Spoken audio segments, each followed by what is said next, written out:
प्रथम यज्ञ भूखंड धरा पे आर्य का आगाज है।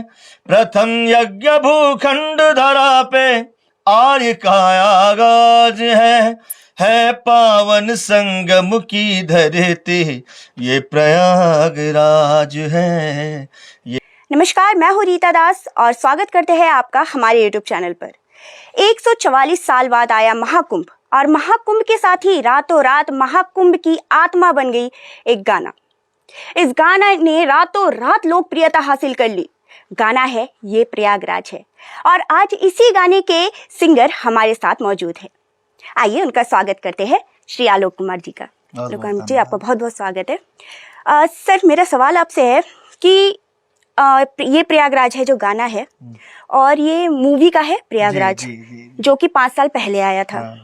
5 साल का अंतराल और इस अंतराल के बाद एकदम अचानक से रातों रात ये लोकप्रियता। इंस्टाग्राम में 3 मिलियन से ज्यादा रील्स बने हैं इस गाने पर। आप जब भी स्क्रॉल करेंगे यही रील्स रातों रात यही चल रहा है और महाकुंभ के साथ जोड़ा जा रहा है। ऐसा कह सकते हैं कि महाकुंभ अगर शरीर है तो ये गाना इसकी आत्मा बन गया है। क्या शब्द है। तो हम ये जानना चाहते हैं आपसे कि आपको कैसे पता चला कि आपके इस गाने ने रातों रात इतनी लोकप्रियता हासिल कर ली? क्या कहानी है इसके पीछे? मेरी वाइफ भी हिट हो जाएंगी अब। एक्चुअली मेरी शादी हुई नवंबर में 2024 में 22 नवंबर को, और मेरी वाइफ पुलिस डिपार्टमेंट में है, दरभंगा में, बिहार में, बहेरा थाना में जी। तो कोई उधर गाना बज रहा होगा मेरा, ये प्रयागराज है, तो उनको लगा कि मेरे हस्बैंड की आवाज है जी। और वो बात सही भी थी, लेकिन बट वो कंफ्यूज थी। तो उन्होंने मुझे फोन किया कि मुझे लगता है कि अजी आप कोई प्रयागराज पे कोई गाना वाना गाए हैं क्या? मैं बोला नहीं यार, मैं तो नहीं गाया हूँ। तो नहीं, मुझे लगा कि आप ही की तरह आवाज है, गायकी सब। तो बोला कि देख लो, यदि ऐसा लगता है तो ये लिख लो यूट्यूब पे, ये प्रयागराज है, तो ऑटोमेटिक सिंगर का नाम आ जाएगा, ये आलोक कुमार। तो उन्होंने फिर चेक किया, फिर फोन किया उन्होंने कि हाँ जी आप ही का नाम है, आप ही का गाना है। फिर मैं भी देखने लगा कि यार ये प्रयागराज तो मैं कभी गाया नहीं, क्योंकि 5 साल पहले में गाया था ना। बहुत लंबा अंतराल, 5 साल हो गए। क्योंकि 5 साल में ना जाने मैं कितने गाने गा दिए होंगे, क्योंकि पर डे मेरा 5, 6, 7 गाना होता था पर डे। तो जो 5 साल में कितना गाना गा दिए होंगे जी। और मैं अदर भाषाओं में भी मैंने गाने गाए। मैं उड़िया भी गाया हूँ। आप बंगाल से हो? बंगाल से हूँ। बताओ, मैं उड़िया भी गाया हूँ, आपके राजस्थानी भी गाया हूँ। हाँ, तो मैं बहुत सारे भाषाओं में गाना गाया। तो मैं फिर देखने लगा, मैं फिर जाने लगा कहीं भी, मेरा तो शो वगैरह लगा रहता है, तो देखे कि हर मोबाइल में बज रहा है ये प्रयाग है, ये प्रयाग है। तो मैं बोला कि यार जैसे सबका गाना बजता है वैसे मेरा भी गाना बजने लगा जी। ये प्रयागराज है ये। लेकिन मेरा शो था पिंडरा महोत्सव बनारस। मैं जब देखा कि द ग्रेट खली अपने आईडीज बनाए, तो मैं एकदम धक से लगा, बोले यार ये कोई आम गाना नहीं है, ये कोई आम गाना नहीं है। फिर यदि द ग्रेट खली बना लिए तो समझिए कि ये कोई छोटा मोटा गाना नहीं है। उसके बाद तो फिर मैं देखा कि साउथ के हीरो, बड़े बड़े बिजनेसमैन, नेता, बड़े बड़े नेता, बड़े बड़े महात्मा जो आए प्रयागराज में, महामंडलेश्वर जी, लक्ष्मी नारायण त्रिपाठी जी, बाप रे बाप, उन्होंने बनाया। फिर ना जाने कितने लोग बनाए। हालांकि उन्होंने मुझे आशीर्वाद भी दिया सुर संग्राम में। वो जज बन के आए थे, सुर संग्राम में जज बन के आई थी वो, और मैं गाया था गाना, उन्होंने मुझे आशीर्वाद भी दिया। सुर संग्राम में आई थी, वो एपिसोड है तब। तो कहीं न कहीं आशीर्वाद से बड़ा धन नहीं है, और लोगों का प्यार आशीर्वाद है। देखिए एक एक लोग के जुबान पे ये प्रयागराज है, ये प्रयागराज है, ये आलोक कुमार है, ये प्रयागराज है। मतलब ये अद्भुत हो गया, ये चमत्कार मानिए इसको। जी बिल्कुल। आलोक कुमार जी, आजकल के जो सिंगर्स है, जो नए उभरते हुए सिंगर है, उन लोगों को भारी शब्दों का मतलब नहीं पता। आप रैप्स देखिए, कितने मतलब ऐसे शब्द होते हैं जो हमें भी समझने में मुश्किल होती है। और आपका जो गाना है वो काफी भारी शब्दों से बना हुआ गाना है।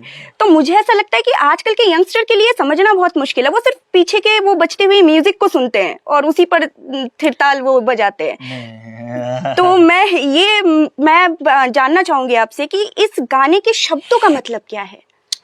देखिए, प्रथम यज्ञ भूखंड धरा पे आज मतलब यो यज्ञ हुआ था, प्रथम यज्ञ भूख मतलब भूखंड इस धरती पे जी जी जी आर्य का आगाज है। हाँ? है पावन संगम, जो संगम बोलते हैं ना, गंगा यमुना सरस्वती तीनों जो, हाँ, ये प्रयागराज है। तो पहले ये प्रयागराज बहुत पहले हुआ करता था जी। फिर बाद में इसका नाम इलाहाबाद भी रखा गया। फिर हमारे योगी जी ने फिर उसको बोला कि जो पहले का नाम था वो नाम रखो। फिर उन्होंने बहुत जगह स्टेशनों पे चेंज भी किया है नाम। मुगल सराय को दीनदयाल उपाध्याय भी किए हैं। तो कहें कि जो तो आलोक जी बहुत खबरें रखते हैं, बहुत एकदम अपडेट रहते हैं, आजकल के जनरेशन के साथ चलते हैं। और मैं तो महाराज जी को मैं कोटि में प्रणाम करूंगा कि यूपी में एक जगह 70-80 करोड़ लोग जाना आम बात नहीं है। बिल्कुल। उनका तो था कि 40 से 45 करोड़ आएंगे। जब शुरू में मैं उनकी बात सुना मैं, तो बोले कि 40-50 करोड़ की संख्या में लोग आएंगे, लेकिन कहीं कहीं 1.5 गुना ज्यादा हो गया। और उनको मेंटेन करना बहुत बड़ी बात है। उनको उसमें भी एक जगह नहीं देखना है ना, सिर्फ प्रयागराज, लखनऊ भी देखना है, गोरखपुर दिल्ली भी देखना है, मतलब जो उनका क्षेत्र है, जिला भी देखना है, कहाँ क्या दिक्कतें हो रही हैं, क्या दिक्कतें। सोचिए कितना बड़ा खोपड़ा होगा उनका, बहुत कितने लगे होंगे वो, सोते होंगे वो। तो ये सब महान व्यक्ति है, ये कोई आम व्यक्ति नहीं है। समझिए कि बहुत सब तो आलोक जी, भोजपुरी इंडस्ट्री में ऐसा एक टैग लग गया है कि भोजपुरी इंडस्ट्री में जो गाने बनते हैं वो गाने अश्लील होते हैं, इनके शब्द अच्छे नहीं होते, फैमिली के साथ, परिवार के साथ देखने लायक गाने नहीं। एक टैग लाइन बैठ गया है कि भोजपुरी इंडस्ट्री मतलब अश्लीलता। तो इसके बारे में आप क्या कहना, जबकि आपके गाने जो है, ये प्रयागराज ही ले लीजिए, काफ़ी ऐसे सुन के ही मधुर लगता है, और एक बहुत बड़े महाकुंभ 144 साल बाद आया, उसके साथ जोड़ दिया गया है, जैसे मैंने आपको कहा शरीर और आत्मा ऐसे। तो आप क्या कहना चाहेंगे, भोजपुरी इंडस्ट्री की छवि को सुधरने की जरूरत है, सुधार की जरूरत है इस छवि को? नहीं, देखिए, भोजपुरी इंडस्ट्री गलत नहीं है, ना तो गलत आर्टिस्ट है यहाँ।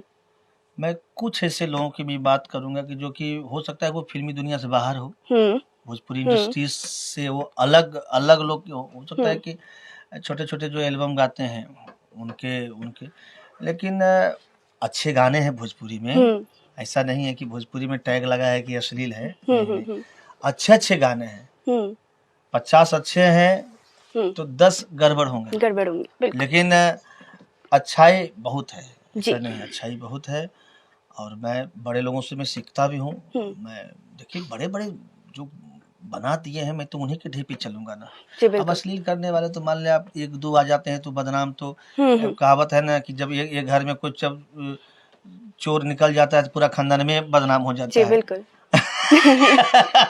ऐसा नहीं कि सबको चोरे होगा, बिल्कुल। तो बदनाम एक करते हैं, एक बदनाम होते हैं सब। हालांकि ऐसा नहीं, एक मछली पूरे तालाब को गंदा करती है। सारे लोग का योगदान है, बहुत अच्छा भोजपुरी लेकर के चल रहा है, मेरा इसमें योगदान है। अब ये भी क्या 2 लोग कर देते हैं तब उसमें क्या कर सकते हैं। जी आलोक जी, अंत में मेरा सवाल है आपसे, लेकिन उससे पहले हमारे दर्शकों को ये प्रयागराज है। प्रथम यज्ञ भूखंड धरा पे आर्य का आगाज है।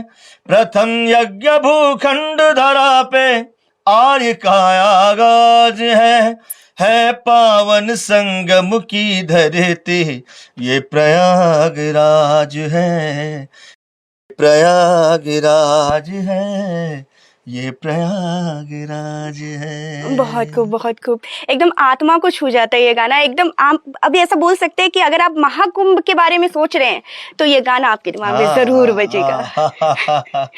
तो कर दिया आप लोगों ने, नहीं रियली में। तो आलोक जी, भोजपुरी इंडस्ट्री तो हो गया, अब बॉलीवुड में क्या सोचा है आपने, कैसे कदम जमाने हैं? पहले भोजपुरी में जो शिकायत है लोगों की, आलोक तुम जो पर्दे के पीछे रहते थे, पहले तुम फ्रंट पे आओ, गाना गाओ, एल्बम। अभी पहले मुझे 5-6 महीना थोड़ा सा मेहनत करने दीजिए भोजपुरी, ताकि जो शिकायत रही है लोगों की, मैं कम से कम वो शिकायत दूर कर दूं जी। उसके बाद सिंगर हूँ तो मैं तो चाहूंगा कि लोग भी चाहेंगे कि आलोक आज वहाँ काम करो, वो तो चाहेंगे शाहरुख खान के साथ काम करो। बिल्कुल, कोई भी चाहेंगे। हाँ बिल्कुल, आपके जो फैंस है वो तो आपको बड़े बड़े स्टार्स के साथ देखना ही चाहेंगे। लेकिन पहले मैं एक जो जो मुखड़ा देखने की बात हो रही है ना, चेहरा लाओ, पहले मैं 6 महीना पहले मैं मेहनत कर दूं, सब कोई जान जाए, उसके बाद भी तो जहाँ जनता मेरे साथ है वहाँ फिर हिला तो सकता है। अंत में आलोक जी, हमारे दर्शकों को जो नए नए जो उभरते हुए सितारे हैं संगीत जगत में, उनके लिए कोई मैसेज देना चाहते हैं कि हाँ, स्ट्रगल बहुत है उनकी जिंदगी में, किस तरह से वो स्ट्रगल करके निकले, कैसे उनको अचीव करना है चीजों को, सपनों को। काफी लोग छोड़ भी देते हैं लाइन की, बहुत स्ट्रगल है, हमें नहीं करना। उनके लिए कोई संदेश? हर जगह संघर्ष है जी, पढ़ाई में भी संघर्ष है। बिल्कुल। आप कोचिंग करते हैं तो 500 लड़के रहते हैं, जब वैकेंसी निकलता है तो 5 ही लोग होते हैं, जी, बाकी जी, सब जी। फेल हो जाते हैं। हर बिल्कुल। जगह संघर्ष है, मेहनत सारे लोग करते हैं। जी, और इंडस्ट्रीज में भी संघर्ष है। जी, ईमानदारी होनी चाहिए, बिल्कुल। चाहे पढ़ाई में ईमानदारी हो, चाहे गाने में ईमानदारी हो, या तो एक्टिंग में ईमानदारी हो, जी, या तो आपका नजरिया में ईमानदारी हो। आप किस तरीके से देखते हैं ये मायने रखता है। ईमानदार होकर के आना चाहिए लोगों को, बिल्कुल। भटकना नहीं चाहिए। जी, जी, जी। भटकना नहीं चाहिए। आजकल patience की नहीं खोना जनरेशन चाहिए। बहुत जल्दी भटक जाती है, छोड़ फिर- देती है अपना लक्ष्य। फिर वही आदमी फिर दिक्कत में आ जाते हैं। बिल्कुल, फिर या तो लाइन छोड़ देंगे, लाइन छोड़ कोई देंगे। दूसरा काम करने लगेंगे, हाँ, फिर हाँ। बोलेंगे यार मेरी उम्र खत्म हो रही है, मैं कहाँ चला गया था, क्यों करने लगा था, इसके बजाय में कुछ और करता तो कुछ और में कुछ हो और हो जाता। जाता, हाँ। तो ये सब लेकिन परंतु नहीं होना चाहिए। जी, यदि आप कर दिए कि मुझे करना है तो कर दो, कर दो, बिल्कुल। जी लो, मर जाओ इसी में, हम्म, जो भी करना है इसी में रहो। भगवान तो एक दिन लाइन में, जब टिकट कटाने के जब लाइन में लगते हो तो कभी कभी तो नंबर आएगा। आएगा, बिल्कुल। सही बात है। तो बस लाइन को मत छोड़ना है, एकदम एकत्रित रहिए और माता रानी पे भरोसा कीजिए, सब पूरा परिवार का सम्मान कीजिए, माँ बाप का आशीर्वाद लीजिए, बाकी तो देने वाले ईश्वर है। बहुत बहुत धन्यवाद आलोक कुमार जी, आपने इतना कीमती समय में दिया उसके लिए। Thank you.